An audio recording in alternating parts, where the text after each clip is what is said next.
हमारे साथ हैं ग्वालियर के पहले कोरोना पेशेंट जो अब कोरोना सर्वाइवर हैं, अभिषेक मिश्रा। आपका स्वागत है हमारे कार्यक्रम में। नमस्कार। नमस्कार दोस्तों। अभिषेक जी, हमारे श्रोताओं को बताइए कि कोरोना से पॉजिटिव आप कैसे हुए, किस तरह से कोरोना के संपर्क में आए?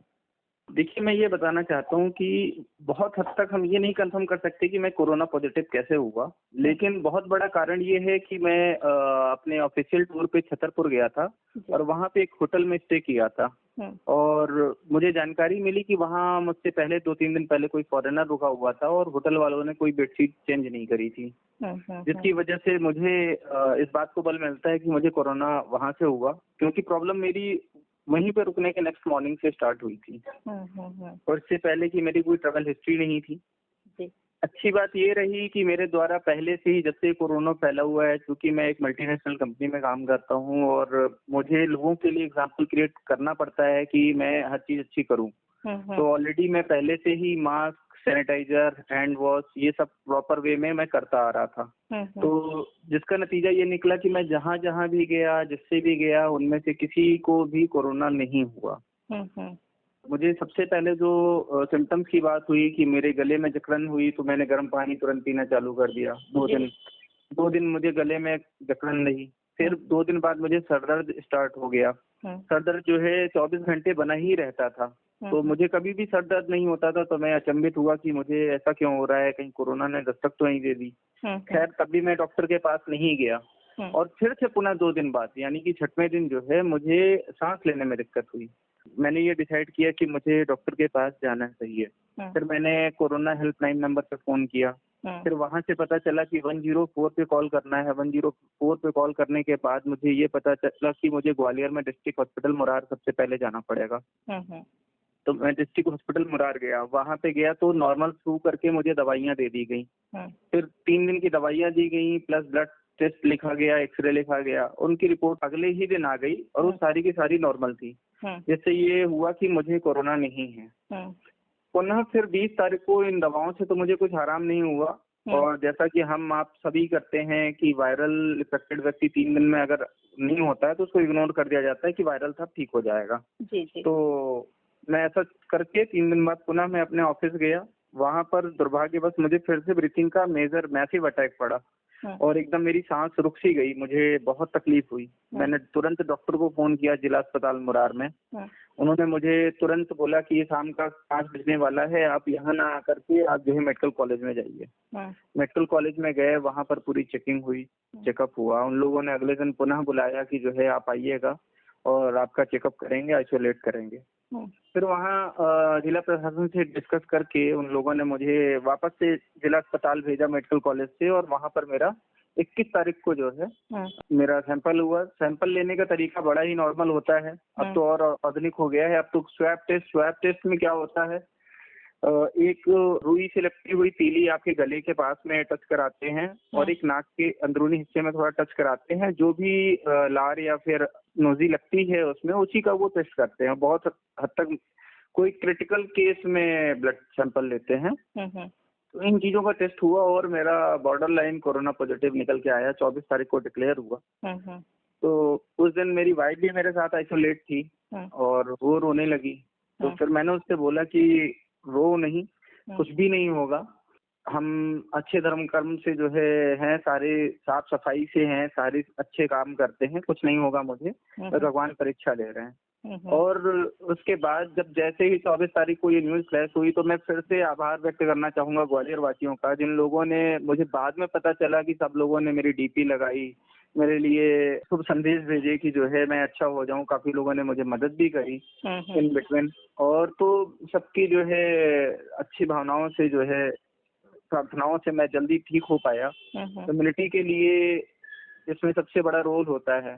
तो प्रॉपर खान पान, मैं नियमित खान पान करता हूँ, मेरा रहता है और अच्छे फल फूल लेता हूँ जिससे इम्यूनिटी मेंटेन है। योग करता हूँ, अनुलोम विलोम हो गया। तो ये सारी चीजें मिल करके जो एक स्वस्थ व्यक्ति के लिए रहनी चाहिए वो मैं सारे करता हूँ और ऑलमोस्ट 6 से 7 लीटर पानी पीता हूँ, जिसकी वजह से मुझे इन चीजों को हराने में बड़ी सार्थकता मिली और सपोर्ट मिला।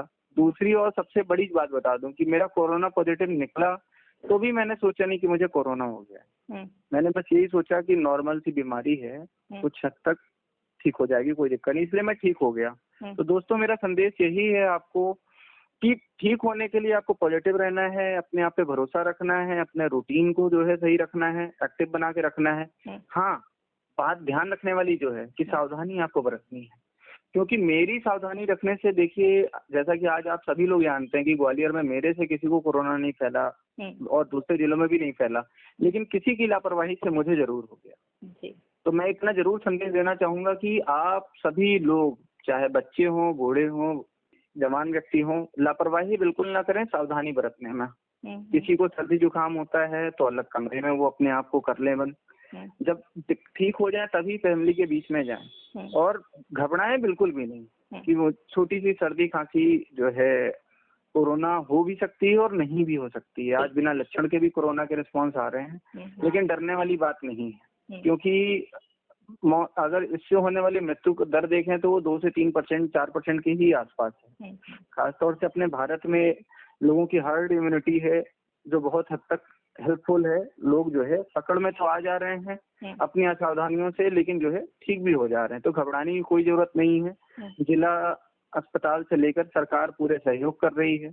जब मैं पहला पेशेंट था तब इतनी प्रशासन और अस्पताल दोनों ही नहीं तैयार थे मेरे लिए, क्योंकि मैं ऐसे रोग से संक्रमित था कि मुझे हर जगह नहीं रखा जा सकता था, हर जगह ले नहीं जाया जा सकता था, हर कोई मेरे पास आ नहीं सकता था, लोगों के पास सुरक्षात्मक चीजें नहीं थी। लेकिन समय रहते प्रशासन ने, ग्वालियर प्रशासन का धन्यवाद देना चाहूंगा कि बहुत जल्दी से उन लोगों ने बहुत अच्छी तैयारी कर ली है।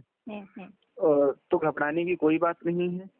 आप लोग जो है, भगवान करे, पहले तो मेरी यही प्रार्थना है कि ग्वालियर में किसी को ये बीमारी हो ना, ग्वालियर में क्या पूरे उसमें जल्दी से जल्दी रुक जाए, लेकिन किसी को हो भी जाए तो परेशान होने की बिल्कुल जरूरत नहीं है। ऊपर वाले पे भरोसा रखें, अपने अच्छे कर्मों पे भरोसा रखें, माता पिता के आशीर्वाद पे भरोसा रखें, और योग के साथ साथ पानी खूब पिएं और अच्छी विटामिन सी वाली डाइट लें। और अगर इन सब चीजों के बाद भी तकलीफ नहीं रुक रही है तो डॉक्टर को दिखाने में संकोच ना करें। बिल्कुल। अभिषेक जी, आपने एक बात बोली, उसको मैं दोहराना चाहती हूँ हमारे श्रोताओं के लिए, कि आपने एक बात थोड़ी सी जोर दे के बोली थी कि मैंने किसी को कोरोना नहीं दिया क्योंकि मैं बहुत सावधानी से रह रहा था। यही चीज हम सबको अपनानी है कि ना तो हमें कोरोना को अपने ऊपर लादना है, यानी उसका संक्रमण अपने ऊपर लेना है, और ना ही स्वयं उसका करियर बन के कहीं और तक उसे पहुंचाना है। ये एक बहुत बड़ी बात है। और आपने बताया कि शासन प्रशासन ने आपको सहयोग किया, समाज का कैसा रुख रहा? क्योंकि अभी फिलहाल देखने में आ रहा है कि लोग सिर्फ और सिर्फ भय से एक दूसरे से दूर होने लगे हैं, या छोटी मोटी विवाद की स्थितियां बनने लगी हैं। क्या ऐसा आपके साथ भी हुआ? समाज का रिस्पॉन्स कैसा रहा? मैं तो ये बताना चाहता हूँ कि मुझे हर्ष होता है। मैं जरूर किराए पे रहता हूँ, लेकिन मुझे ग्वालियर वासियों ने जो प्यार दिया उसके लिए आभार हूँ। मेरे मकान मालिक इतने अच्छे हैं, उन्होंने कहा बेटा कुछ नहीं हुआ तुम्हें, और पूरा उन लोगों ने पूर्ण रूप से सहयोग किया कि भोजन चाहिए हो तो भी मिलेगा, आने जाने छूने को किसी चीज की मनाही नहीं। सोसाइटी के लोगों ने पूरा सहयोग किया। उसी दिन जो है इत्तेफाकन मोदी जी का आह्वान था कि दीप जलाएं, तो उस समय पूरे मोहल्ले वाले साथ में जो है जो सोशल डिस्टेंसिंग रखनी है उसका पालन रखते हुए सब लोगों ने साथ में दिए भी जलाए। पूरे समाज का जो सहयोग था, और आज भी सहृदय पूर्वक है सबका, कोई किसी चीज के लिए मनाही नहीं है। और मैं भी सबसे बड़ी बात है कि मैं भी ऐसे कोई काम नहीं करता, मैं पूरा प्रिकॉशन लेता हूँ। मैं कोशिश करता हूँ कि किसी को मौका ना दिया जाए। मैं अभी भी सावधानी जो है पूरी की पूरी तौर पे बरत रहा हूँ। मैं अभी भी बाहर नहीं निकलता बिना किसी जरूरत के, ये मैं बताना चाहता हूँ। हाँ, और सहयोग की बात है, सोसाइटी की बात है, तो एक महोदय हैं मिस्टर श्री प्रवीण त्रिपाठी जी, काफी दूर रहते हैं। उन्होंने सहयोग के लिए, तो जब मैं बीमार रहा तो उन्होंने तो बोला था कि मुझे पुलिस के डंडे ही क्यों ना पड़े, जो मुझे जानते नहीं थे, वो भी मुझे भोजन पहुंचाने, फल पहुंचाने मेरे हॉस्पिटल तक आए थे, जहाँ पर फैमिली भी नहीं आ पा रही थी। तो इस प्रकार से तो हम लोगों को कहना चाहेंगे, हम पूरे ग्वालियर वासियों के आभार हैं। सबकी जो है कामनाओं से ही हम जो है यहाँ पर रह पा रहे हैं, सपोर्ट से रह पा रहे हैं, और कोई दिक्कत नहीं आ रही मुझे ग्वालियर में अपने दिन व्यतीत करने में। जी, ये सौहार्द और प्रेम ही है जो समाज को मजबूत बनाता है अभिषेक जी। और समाज जब मजबूत होता है तो उसका एक एक व्यक्ति पूरी मजबूती से किसी मुसीबत से लड़ता है।